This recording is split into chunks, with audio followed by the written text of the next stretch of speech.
Bom, como escapar disso? Como olhar para o corpo de uma outra forma? E aí, a gente, no Lume, a gente recorre a um outro pensador muito mais potente, no caso para artes, que é o Spinoza. E aí, como o Spinoza pensa esse corpo? Por que Spinoza pensando o corpo de uma forma diferente é interessante, não só para a área de artes, mas para uma relação geral de como a gente pensa o corpo? Porque ele faz um deslocamento radical no pensamento do corpo. Ele, como uma pessoa do século XVII, ele também vai pensar o corpo de uma forma cindida, mas é um cindido um pouco diferente das outras relações, porque ele não hierarquiza a relação pensamento-corpo, ideia-corpo.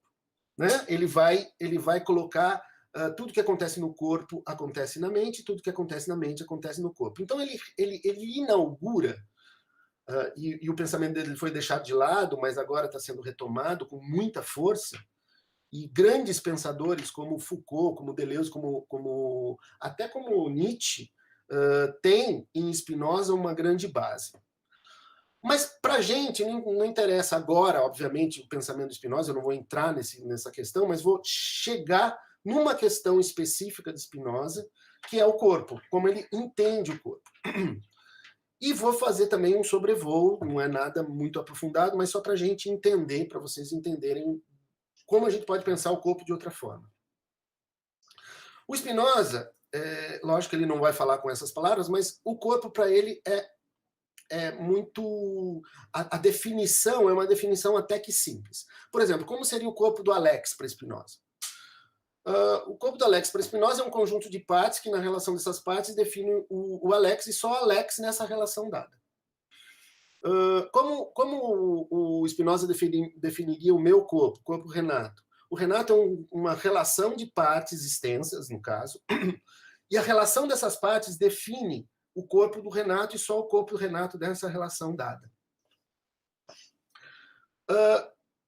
Aí vocês podem me perguntar, mas parece tão simples, né? Qual é a grande radicalidade disso? A grande radicalidade desse tipo de pensamento é que o Spinoza vai levar a definição de um corpo, que é até então cindido, e uma outra questão do corpo mais contemporâneo.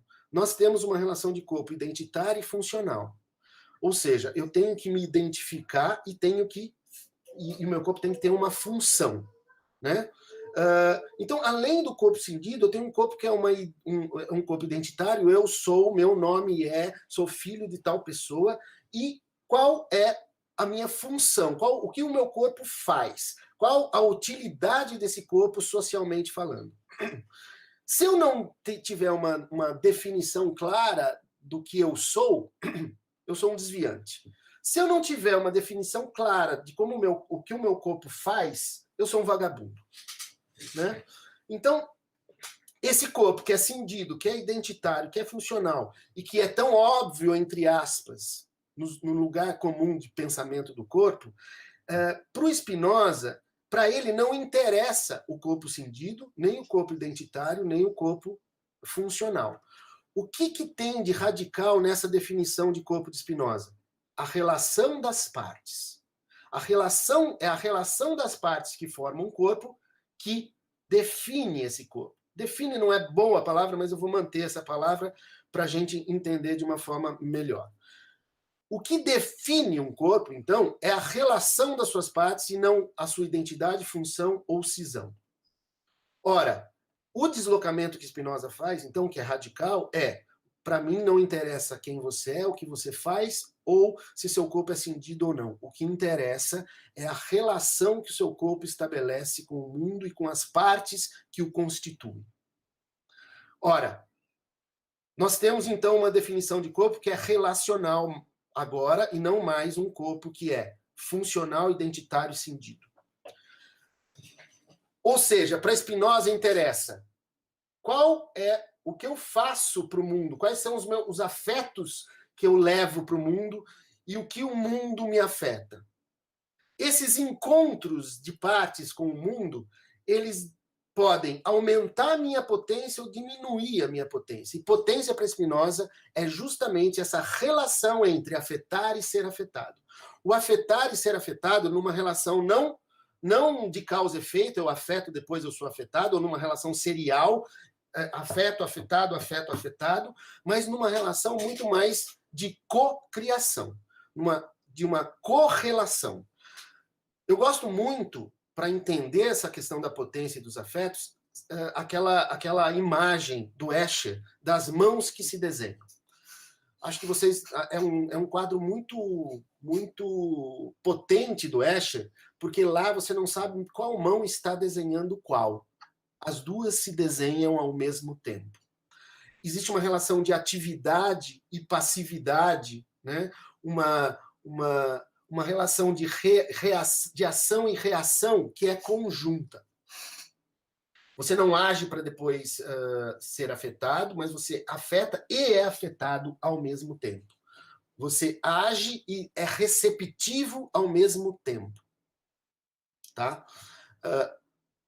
Então, existe uma relação de Escher aí, uma relação de cocriação entre o afetar e ser afetado. Isso ele vai chamar de potência. Então, o que nos define, o que define um corpo é a potência que ele tem. Não interessa quem ele é, o que ele faz, ou que tipo de cisão ele tem. O que interessa para Spinoza é qual a relação de potência que ele tem. Qual é o grau de potência que esse corpo tem. E o grau de potência é medido na capacidade de afetar o mundo e ser afetado pelo mundo. Ora, então a gente tem uma relação muito mais complexa de corpo, não cindido, não identitário, não funcional, mas um corpo que se define pelas suas relações. Né? O corpo, o Spinoza perguntaria para o Alex, não quem ele é, o que ele faz, mas, Alex, qual é seu grau de potência? Né? Como você se relaciona? Para eu te conhecer, eu quero saber como você se relaciona com o mundo e como você deixa o mundo entrar em você. Claro que é uma relação muito mais complexa, uma relação muito mais potente, mais do que simplesmente um nome e uma função, mas é uma relação que nos interessa na arte. É uma relação que interessa muito para a gente na arte, porque é como você se relaciona, como você se potencializa no mundo, como você, ao mesmo tempo, age no mundo e se abre, tem um corpo poroso para receber o mundo, e essa relação de Escher que, ao receber o mundo, ao mesmo tempo, você afeta o mundo.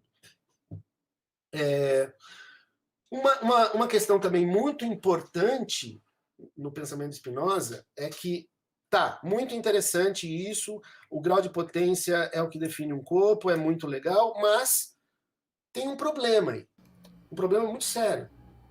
Nós não sabemos o grau de potência que nós temos. Ninguém sabe o grau de... Ninguém levanta de manhã e fala assim, hoje eu vou afetar o mundo, né? Ninguém levanta de manhã e fala assim, não, hoje eu vou receber os afetos do mundo de forma mais potente. Isso não existe. A questão não é racionalista, apesar do Spinoza ser um racionalista pleno, mas ele usa a racionalidade para pensar a relação, para pensar o afeto, né?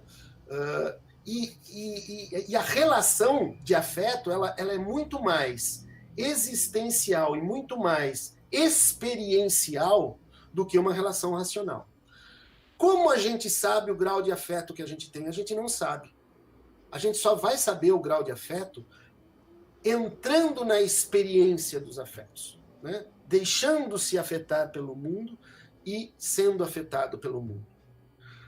Ora, quando a gente vai para o mundo e temos encontros com outros corpos que nos potencializam, o Spinoza vai dar um nome para isso. Né?